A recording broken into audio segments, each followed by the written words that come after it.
apa sih itu negara? Negara adalah sebuah entitas politik yang memiliki kekuasaan tertinggi atas suatu wilayah dan penduduknya. Negara mempunyai tugas untuk mengatur dan memelihara keamanan, kesejahteraan, serta kepentingan masyarakatnya. Nah, itu merupakan gambar Bapak Montesquieu. Menurut Montesquieu, ada 3 teori kekuasaan negara, yaitu yang pertama eksekutif, lalu legislatif, dan yang terakhir adalah yudikatif. Kekuasaan eksekutif merupakan kekuasaan yang memegang kendali pemerintahan dan bertanggung jawab dalam menjalankan kebijakan negara. Sedangkan kekuasaan legislatif yaitu bertanggung jawab dalam membuat undang-undang dan menetapkan kebijakan negara. Sedangkan kekuasaan yudikatif adalah kekuasaan yang bertugas untuk menjaga keadilan dan menegakkan hukum di negara. Selanjutnya adalah bentuk negara. Apakah bentuk negara di dunia ini sama saja ya? Nah, bentuk negara di seluruh dunia itu berbeda-beda loh. Bentuk negara yang pertama adalah monarki. Bentuk monarki adalah bentuk negara yang kekuasaan tertinggi dipegang oleh seorang raja atau ratu. Contohnya adalah negara Inggris. Bentuk negara yang kedua adalah republik. Adalah bentuk negara yang kekuasaan tertinggi dipegang oleh seorang presiden atau kepala negara yang dipilih melalui pemilihan umum. Contohnya adalah negara kita sendiri, Indonesia. Bentuk negara yang ketiga adalah federasi. Adalah bentuk negara yang terdiri dari beberapa wilayah atau negara bagian yang memiliki otonomi tertentu dan diatur oleh satu pemerintahan pusat. Contohnya adalah negara Amerika Serikat. Bentuk negara yang keempat adalah negara berdaulat. Adalah bentuk negara yang memiliki kedaulatan tertinggi dan merdeka dalam mengatur wilayah dan penduduknya.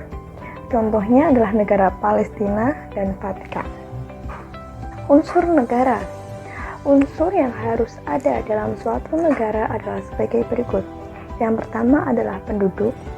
Yang kedua adalah wilayah. Yang ketiga adalah pemerintahan yang berdaulat. Yang keempat adalah kekuasaan. Lalu, apa sih tujuan didirikannya negara? Tujuan didirikannya sebuah negara adalah dapat berbeda-beda antara negara satu dengan negara yang lainnya, tergantung dari kebutuhan dan keadaan negara tersebut. Tujuan negara itu umumnya mencakup hal-hal seperti kesejahteraan rakyat, keamanan, dan pertahanan negara, pembangunan ekonomi, keadilan sosial, dan sebagainya. Sistem pemerintahan. Sistem pemerintahan merupakan keseluruhan dari suatu susunan atau tatanan yang teratur dari lembaga-lembaga negara yang berkaitan antara satu dengan yang lainnya, baik langsung maupun tidak langsung, menurut satu rencana untuk mencapai tujuan negara tersebut. Macam-macam bentuk pemerintahan. Yang pertama adalah sistem parlementer. Sistem parlementer merupakan sistem pemerintahan yang dimana antara lembaga legislatif dan lembaga eksekutif memiliki hubungan yang sangat erat. Yang kedua adalah sistem presidensial. Sistem presidensial merupakan sistem pemerintahan yang terpusat pada jabatan presiden sebagai kepala pemerintahan sekaligus sebagai kepala negara. Yang ketiga adalah sistem referendum. Sistem referendum merupakan sistem pemerintahan yang diawasi langsung oleh rakyat terhadap badan legislatif. Selanjutnya adalah ideologi. Ideologi berasal dari bahasa Yunani yaitu idea dan logos. Idea sendiri memiliki arti mengetahui pikiran, sedangkan logos berarti gagasan. Jadi ideologi berarti kumpulan ide atau pikiran yang bersumber dari gagasan, pemahaman, atau pengalaman. Macam-macam ideologi di dunia. Yang pertama adalah liberalisme. Liberalisme adalah sebuah ideologi bahwa kebebasan dan persamaan hak adalah nilai politik yang paling utama. Yang kedua adalah kapitalisme. Kapitalisme adalah sistem ekonomi yang memberikan kebebasan penuh pada semua orang untuk melakukan kegiatan ekonomi untuk memperoleh keuntungan. Yang ketiga adalah komunisme. Komunisme adalah sebuah paham yang menekankan kepemilikan bersama atas alat-alat produksi seperti tanah, tenaga kerja, dan modal, yang bertujuan untuk tercapainya masyarakat yang makmur. Masyarakat komunis itu tanpa kelas, dan semua orang itu dipandang sama. Yang keempat adalah sosialisme. Sosialisme adalah paham yang bertujuan membentuk negara kemakmuran dengan usaha kolektif yang produktif dan membatasi milik perseorangan. Yang kelima adalah nasionalisme. Nasionalisme merupakan paham di mana kedaulatan negara menjadi hal yang mutlak. Yang keenam adalah demokrasi. Demokrasi merupakan kekuasaan yang terbesar berada di tangan rakyat. Lalu apa sih sistem ideologi negara Indonesia? Sistem ideologi negara Indonesia yaitu sistem pemerintahan dengan presidensial, dengan kepala negara dan kepala pemerintahan yang dipilih secara langsung oleh rakyat. Pembagian kekuasaan di Indonesia terdiri dari 3 cabang, yaitu eksekutif, legislatif, dan yudikatif. Presiden sebagai kepala negara dan kepala pemerintahan memimpin eksekutif, sedangkan legislatif terdiri dari Dewan Perwakilan Rakyat atau DPR dan Dewan Perwakilan Daerah atau DPD, dan yudikatif dikepalai oleh Mahkamah Agung.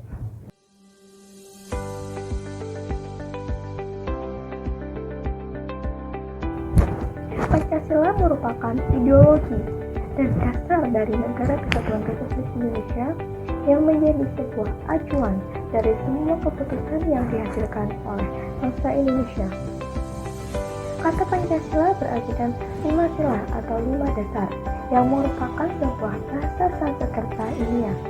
Sejarah lahirnya Pancasila dimulai dari munculnya Perhimpunan Indonesia yang sangat menekankan solidaritas, yang kemudian dilanjut dengan peristiwa Sumpah Pemuda pada tanggal 28 Oktober 1928 yang merupakan momentum permukaan diri bagi bangsa Indonesia.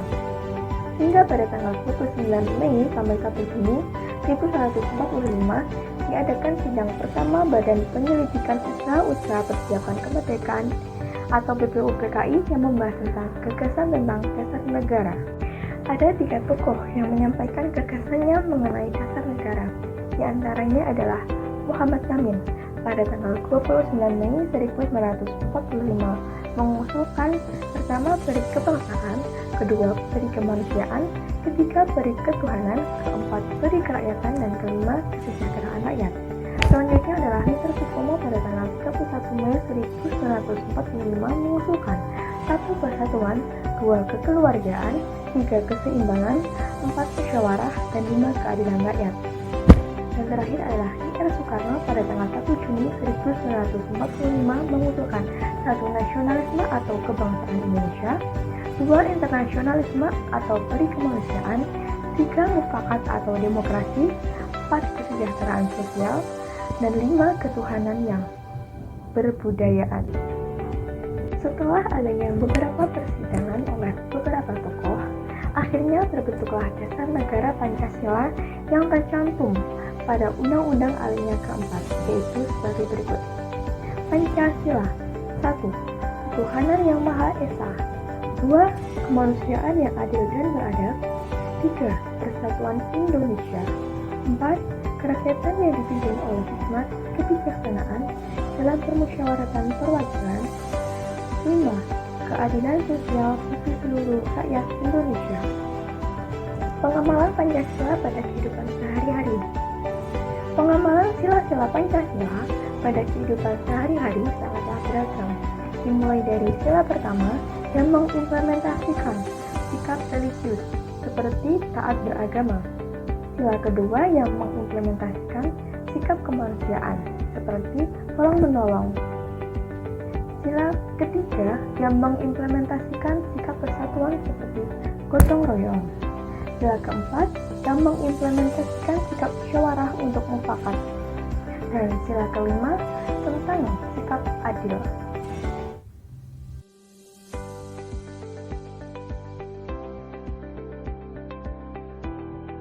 Bhinneka Tunggal Ika adalah semboyan Negara Kesatuan Republik Indonesia yang tertulis pada lambang negara Indonesia yaitu Garuda Pancasila. Istilah Bhinneka Tunggal Ika diambil dari kitab Sutasoma karangan Empu Tantular yang memiliki arti berbeda-beda tetapi tetap satu jua. Bhinneka Tunggal Ika merupakan alat pemersatu bangsa. Untuk itu, kita harus benar-benar memahami maknanya. Selain semboyan tersebut, negara kita juga memiliki alat pemersatu bangsa yang lain loh, seperti Pancasila, merah-merah putih, lagu Indonesia Raya, dan masih banyak lagi. Nilai-nilai dari Bhinneka Tunggal Ika adalah sebagai berikut. Yang pertama, nilai toleransi, kedua, nilai keadilan, ketiga, nilai gotong royong, yang keempat adalah nilai kerukunan.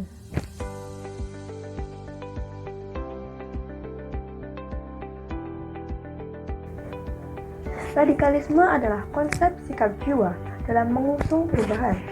Sementara itu, radikalisme menurut pengertian lain adalah inti dari perubahan yang cenderung menggunakan kekerasan dalam mengajarkan keyakinan mereka. Terorisme adalah suatu cara untuk mencapai tujuan tertentu dengan menggunakan ancaman kekerasan guna menimbulkan rasa takut dan korban sebanyak-banyaknya secara tidak beraturan.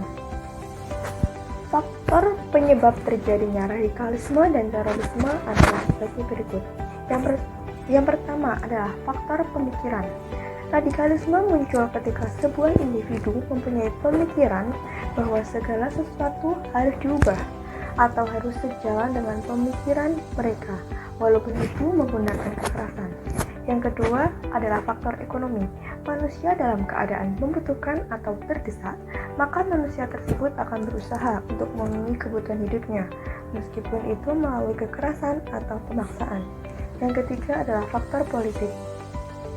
Masyarakat yang tidak mendapat perhatian dan ketidakadilan dari pemerintah, akhirnya mereka melakukan demo atau aksi unjuk rasa dan lain-lain. Yang keempat, faktor sosial. Yang kelima, faktor psikologis. Yang keenam adalah faktor pendidikan. Contoh kasus terorisme dan radikalisme di Indonesia antara lain adalah 1. Adanya Islamic State of Iraq and Syria atau yang bisa disingkat menjadi ISIS. Yang kedua adalah bom Bali pada tanggal 12 Oktober 2002. Yang ketiga adalah pengeboman tempat ibadah. Biasanya ini adalah masjid atau gereja. Setelah mengetahui bahaya dan ancaman dari terorisme dan radikalisme, lalu bagaimana sih upaya pencegahannya? Nah, upaya pencegahan radikalisme dan terorisme dapat dilakukan sebagai berikut. Yang pertama, meningkatkan kesadaran melalui dimensiasi informasi, pelatihan, dan propaganda anti-teroris. Yang kedua, perlindungan objek-objek vital dan tempat-tempat publik dari tindakan terorisme. Yang ketiga, menurunkan penyebaran ideologi dan propaganda radikal. Yang keempat, memasifkan program deradikalisasi untuk mereka yang pernah terpapar radikalisme dan terorisme.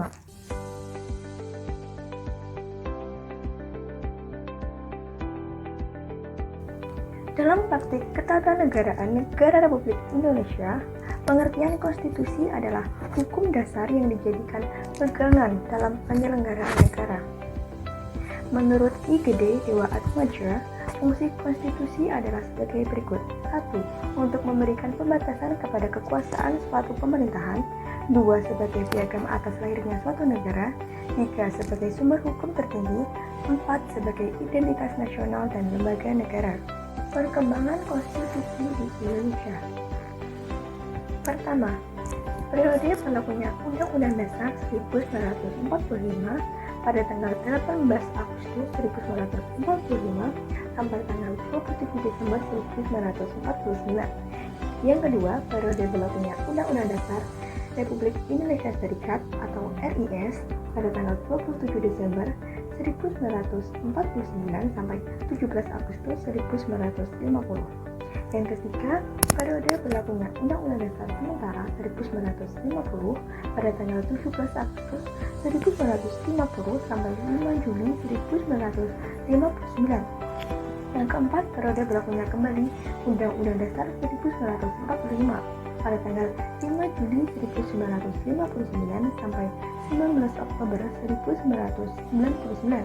Yang kelima, periode reformasi dan perubahan Undang-Undang Dasar 2002 pada tanggal 19 Oktober 1999 dan 10 Agustus 2002. Lalu, apa saja sih konstitusi yang ada di Indonesia? Macam konstitusi di Indonesia adalah seperti berikut.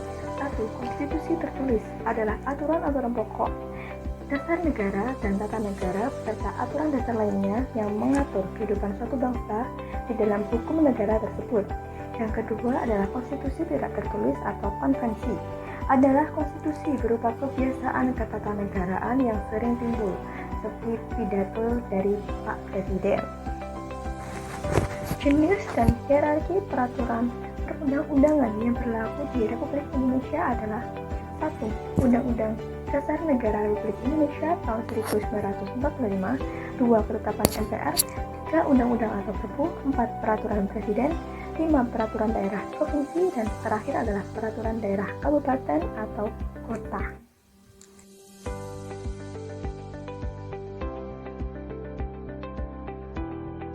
Identitas nasional adalah suatu ciri khas yang dimiliki oleh suatu bangsa yang secara filosofis membedakan bangsa tersebut dengan bangsa lainnya. Identitas nasional suatu bangsa tidak dapat dipisahkan dengan jati diri suatu bangsa atau lebih populer disebut sebagai kepribadian suatu bangsa.